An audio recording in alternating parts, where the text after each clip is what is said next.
Welcome to Thriver TV, the place to break free from narcissistic abuse with quantum tools and understandings.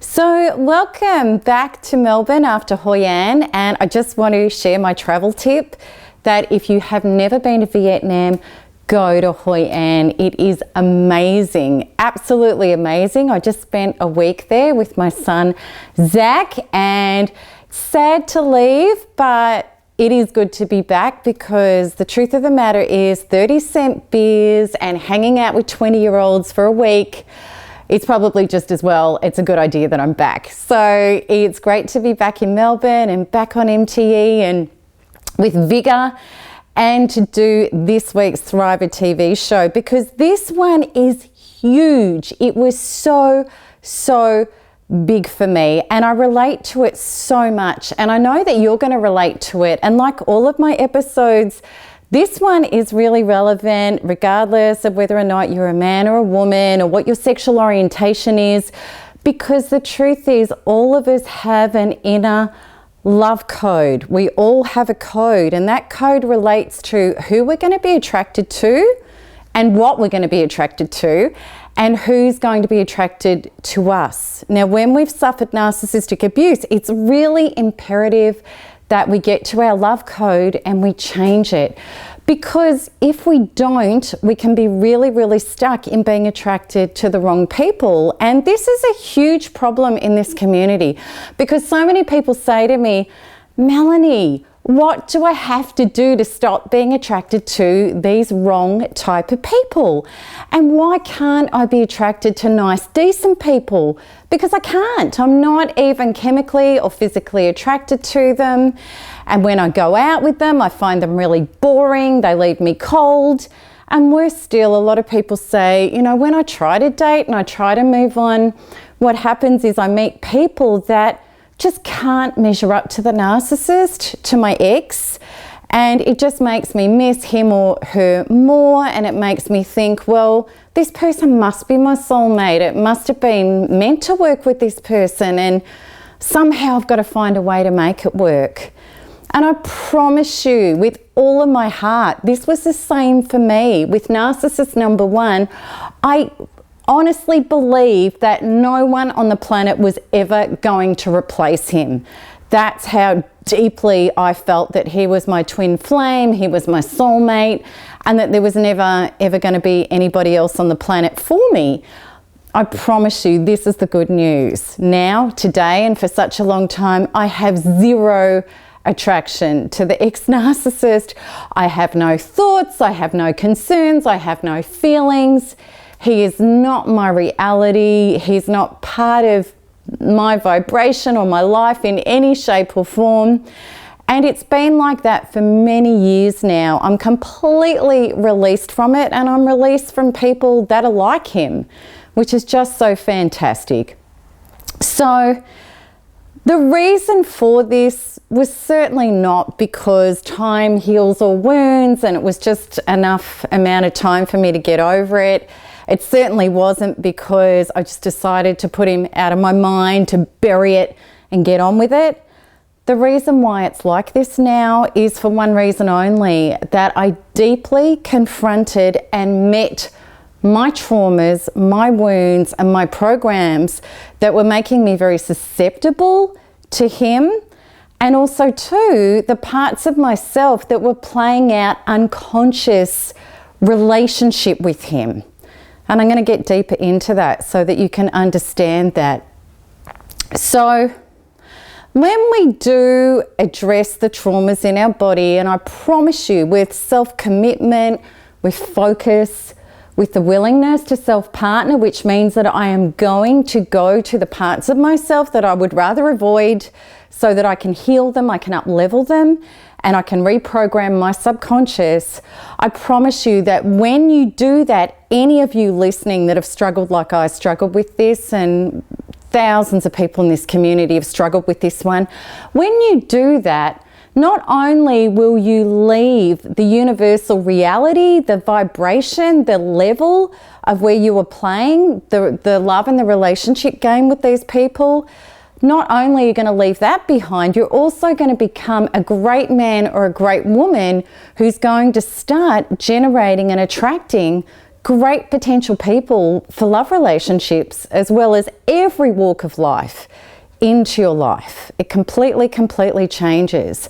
So with all of us, and this was really big for me, so I want to share my story with this, but I know you're going to relate because I've heard this so many times, is there was such an attraction to that edgy pull of narcissists, that really charismatic, that brashness, that recklessness, that, you know, what looked like courage, you know, with those adrenaline surges of the spontaneity and the adventure and the love bombing and the, you know, huge declarations of love, undying love for us that we'd never heard from anybody else. And when we were receiving all of this energy from a narcissist, we really had the wow factor going on. We felt alive and we thought that this was love, that this was the most incredible love that we'd ever experienced in our life. But what we discovered was that with these massive highs in love came these just awful troughs, these terrible, disastrous lows. And despite the terrible lows, we were hooked. We stayed attached. We wanted that chemical feed. We wanted, you know, those feelings again of that incredible love highs, even despite the lows, and we still hung in there. But when we start healing from narcissistic abuse and we start taking that radical personal responsibility and doing the work in our subconscious and focusing fully on ourselves, what we discover when we start coming out of that trance of being hooked and addicted is that we realize that all of that drama was keeping us very busy. And even though we felt like it was keeping us stimulated and alive, what it was doing is it was keeping us separated from our inner stuff, from our inner wounding, from the things that we'd never self-partnered with and healed before in our life. And these were the parts of us that were keeping us separated from being able to attract, create and sustain healthy, sustainable relationship. And when these relationships inevitably explode, and they've exploded into pieces, and they might have ended, or we're in the cycles of idolization, devalue, discard, idolization, devalue, discard, which is actually the cycle of violence. When we're stuck in those cycles and we haven't pulled away for good, or even if we have pulled away for good, we might have even got a sense of, I need to become, or I need to do some work on myself to become somebody who's attracted to and able to create healthy relationship. But it may feel as difficult for us as it would flying to the moon, because we don't even feel like we could be attracted to these people, let alone create or be in a relationship with them. And I totally relate. I used to be terrified that I'd never be attracted to decent men and that I'd find them boring and I'd, you know, just hurt them because I wouldn't want to be in relationship with them, or I'd just have to, you know, forgo attraction and, you know, sexual chemistry in order to just have a healthy relationship. And I just didn't know how I was ever going to do that. So I really want to share with you, because I know you're going to relate, all of us that have been hooked into narcissists and been really attracted to them. I want to share with you what I used to think was attractive and what I used to go for in people. I used to be attracted to men that were powerhouses, that were charismatic, that were larger in life, that were batters in life, that would take risks, that would be exciting, who would be entrepreneurial in their own way. And these were the men that I really thought I was attracted to and I was wanting, and I didn't realize at first. But really what was going on here was a couple of very important things. And the first one was that because I hadn't as yet become a source of love, approval, survival and security to myself. I had very deep insecurities about being able to survive and cope in the world. I didn't trust myself to be assertive, confident, to lay boundaries, to put my best foot forward. In fact, people used to look at me and think I was very successful, and so it seemed on the outside. But really what was going on was I was a broken little girl inside, pretending to be an adult who wasn't yet. I didn't have my big girl pants on. I was really looking for somebody to take care of me. And I was unconsciously a child seeking a parent, not being a partner, showing up as a partner, seeking an equal partner. So I would go for these supposedly strong, powerful people to be that parent for me. Also too, this was an overcompensation for my lack of self-esteem, my own lack of confidence. And also too, I'd been brought up in a family that was very much about, you were loved for accomplishments and you received validation and acceptance for achievement. So I really thought love meant achievement. That's were the things that I was looking for. But what I discovered with these men was that they were powerful, but not in a healthy or a considerate way. They were capable, but not in a consistent or a stable way. And they were absolutely exciting, confident, and fun, but in a devastatingly damaging and non-accountable way that was ripping my life to shreds. So rather than these people being the people that were going to compensate for my own lacks and inner fears and insecurities, they were just people that brought the evidence of them. They brought those unconscious parts that I was trying to avoid and fix through somebody else. They were brought to my full attention. So, and as I said before, like many of us, that was really all to do with childhood programs and also generational DNA, because the people that I'd grown up with were a lot more interested in doing than being. They were a lot more interested in accomplishments rather than feelings. And I thought that love was all about those things. But I had no idea as a result of that I had no idea that I was lovable just for being me or as myself. And was it any wonder that I was attracting and getting partners that also didn't love me for me? They were always raising the bar. No matter what I did, I was damned if I did, I was damned if I didn't. It was never good enough. I was always chasing that hoop to be loved, to be accepted, to get survival, to get security, not realizing that all of these commodities needed to be within me. So in my deep, deep journey of waking up and healing from narcissistic abuse and knowing that this was imperative to stop living a life where other people and myself would continue hurting me. The number one requirement for that was I knew that I needed to self-partner.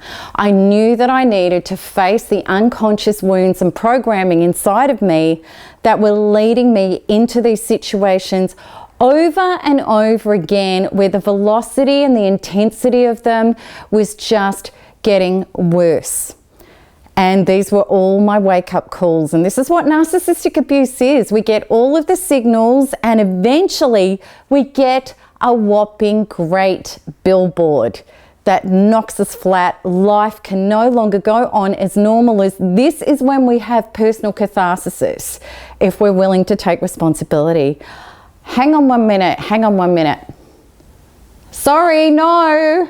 I wasn't even going to do any gags today. I can't believe this is happening. This is the universe providing, saying, Melanie, you're meant to be funny. This is really quite funny. No, I've got a woman at the door trying to sell something. I'm filming. Do you want to join in? No. Go. Oh gosh, she's finally gone. You know what? If she comes back, I'm going to answer the door with my gurney. Actually, better still, I'm going to answer the door with my gurney in my dressing gown with my boots on. That would make anybody run for the hills. She's definitely gone. Good. Okay, so where was I? where was I? Let me just have a look here. Right, okay, now this is a really, really important part. I realized at that time of self-partnering and healing and up-leveling my wounds so that I could become a source of love, approval, survival, and security to myself, that this could no longer be about a partner coming into my life for me to be that unconscious, broken little girl trying to get a parent to heal me, because these people were never going to heal this inner programming. They were only going to bring me the evidence of it. So I knew I had to do time alone. And that was the most wonderful thing that I've ever done, totally. And also I had to get really real with myself. I really had to realize, what did I really want? What was really the commodities of healthy, loving relationship? And when I was really intimate with my own soul and my own truth, I realized that what I had been seeking, that power, you know, somebody that was big and capable and confident and assertive, and that's not what I wanted. That is not what I wanted. What I wanted was somebody to unconditionally adore me and love me for me. Somebody who would support me. Somebody who would be there for me, whether I stubbed my toe, whether I had the flu, or whether I had a serious illness. Somebody that would have the loyalty and the love to have my back and to absolutely adore me. That's what I craved. That's what I wanted. And then I realized that that is what relationship is really about. It's about heart. It's about genuineness. It's about authenticity. It's about showing up. It's about being present. And I realized that I needed to do that with myself first. I needed to self-partner. I needed to learn to love me and be those commodities to self. And at first, this was a huge stretch because I had no idea how to be in loving relationship in any capacity, with myself or with other people. And what I discovered is that when I made it my greatest mission to be those commodities and show up and self-partner and learn how to self-soothe and learn how to go to my damaged inner child to help her and heal her and up-level her, when I became that source to myself of love and approval, survival and security just fell into place, incredibly so. What also happened is that I was able to be present and show up for other people. So rather than people being in my space with their stuff and not being able to lay me aside and be there and be heart connected without the fear of being engulfed or controlled or having my boundaries violated, because I'd learnt how to be a healthy source of boundaries and truth and authenticity to myself and other people, I could be fully present. And then I discovered that fully present people, the people that do turn me on, people that are genuine, authentic, honest, present, in their own body, taking responsibility for their lives, for their own stuff and for their own results. You know, they're the people that turn me on, and they're the people that come into my life in droves now. And I have beautiful close friends and family that are in that orientation, as well as new people turning up all the time. Everything shifted. Everything shifted. So, you know, I really want to give you the inspiration that it doesn't matter how hooked and addicted you are to narcissistic people or an ex-narcissist. I know, I've been there.